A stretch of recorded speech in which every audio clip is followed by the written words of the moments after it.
The night is restless with the sounds we hear, is broken, shaken by the cries of pain, but this is music's inner voice, saying, yes, we hear you, all you who cry aloud, and we will fly, answering you. And so our lives sing, sing, we will fly, wild in spirit, we will fly. Restless, broken, shaken by cries of pain. Please indulge me, if you will, as I tell you the story of a dear friend of mine. One night, her mother came home drunk. In a fit of rage, she threw her teenage daughter out of the house. Her father, too stoned to understand what was going on, stood idly by and watched this happen. My friend trudged through the snow for 3 blocks, not knowing what to do. Finally, she called me. That night was restless. She was broken, and I was shaken by her cries of pain. What could I do? I called her biological father, and he came, picked her up, gave her a place to spend the night, but that's not what she needed.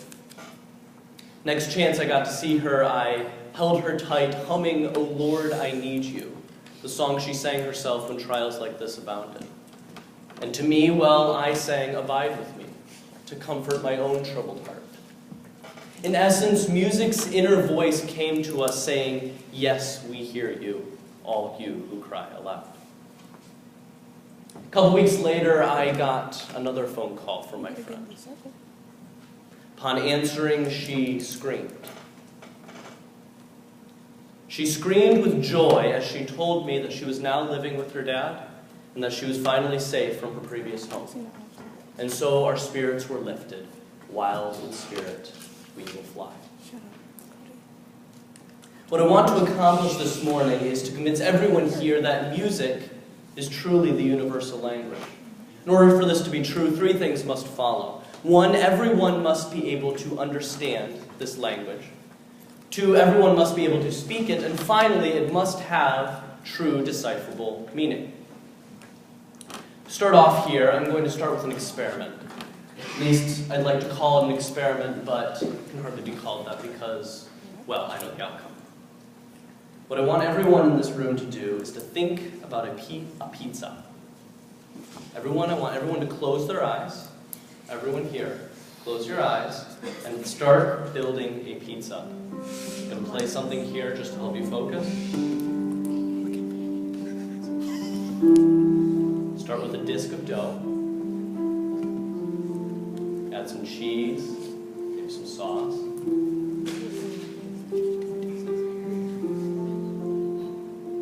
Meat. Pineapple, even though it has no business being on pizza.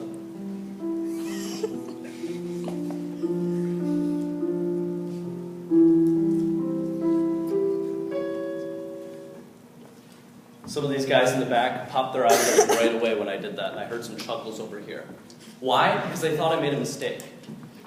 You see, I played this. It didn't sound quite right. Now, if I had played this,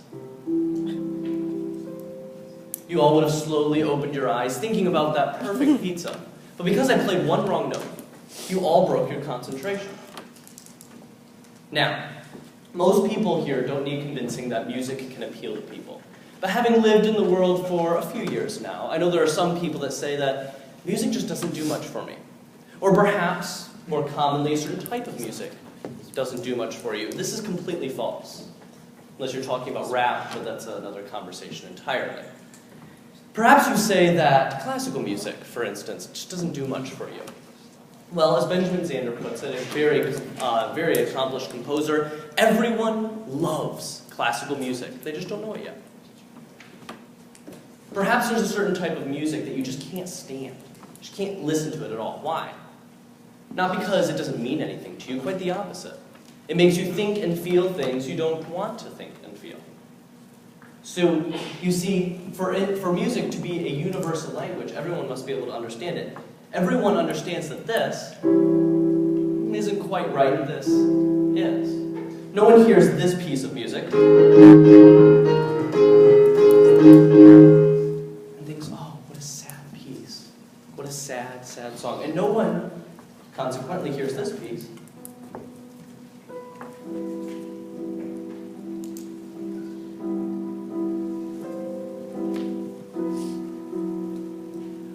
That really gets me energized in the morning, you know? No one says that. Everyone can say that happy or sad to those pieces of music. So you see, the first step in classifying music as a language is everyone that can understand it, and everyone can. But in order for this language to be universal, everyone must be able to speak it. I'm going to try another experiment here. I'm going to say something, and everyone in this room is going to respond. I'm not going to tell you what to say, but trust me, you all know the answer. I'm seeing some cracks of smiles go across the audience. Some of you know what's coming here. Okay, you guys ready?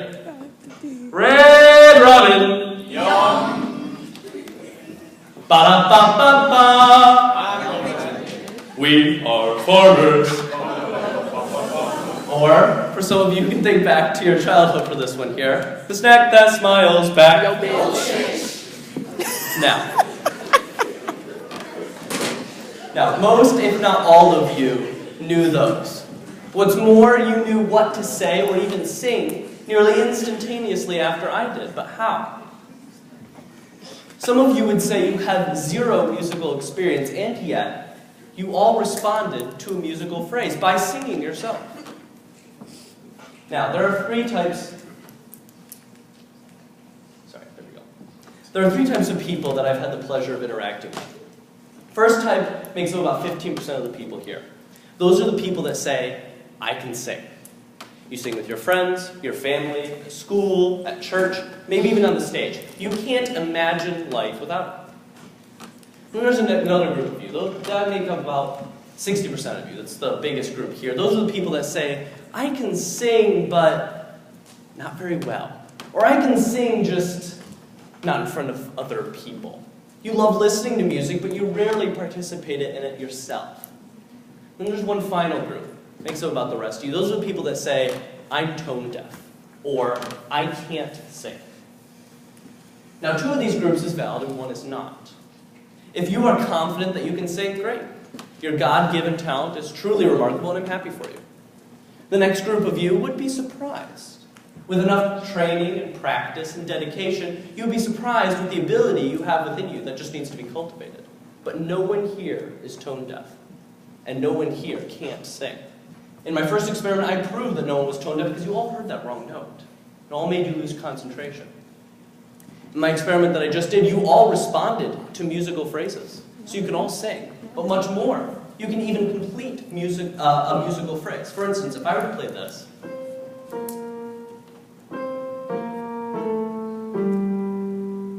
you all can tell me what the next note is. In fact, everyone here, if you're willing here, sing this last note with me.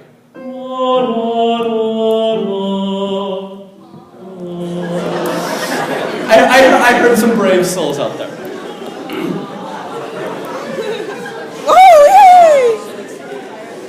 So, you see, everyone not only can understand this perfect language of emotions, everyone can speak it. Everyone can speak it. But in order for this to be a language, to be a true universal language, one more thing must follow. It must have true, decipherable meaning. And here's where good men disagree. Some people classify music as the art of uninterpreted sound, while others say that music may sometimes lead to the arousal of an emotion or emotions, but has no intrinsic meaning in and of itself. But I like to take this one step further. As Tolbert and Cross say in their paper on music and meaning, music refers to something beyond itself. But let me back up to these first two positions. In order to prove to you that music can simply not be the art of uninterpreted sound, I'm going to play for you a clip from a movie that should be familiar to most of you. As that's playing, I am also going to be playing the music that goes along with this scene. We're going to analyze how this makes you as an audience feel and react. You guys ready? Sure.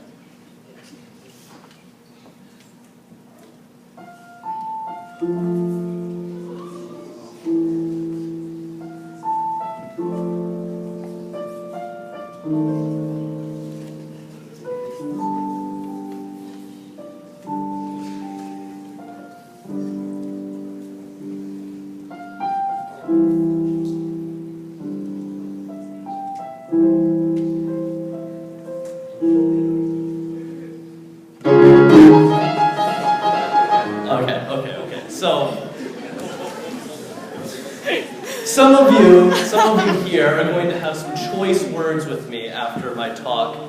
Explain to me how you truly feel about me ruining a perfect Pixar moment. But I think my point is well taken. One of these pieces of music works well with this scene, the other does not. So you see, no music is uninterpreted sound. All music has meaning. But more than that, composers use music to directly apply meaning into their music.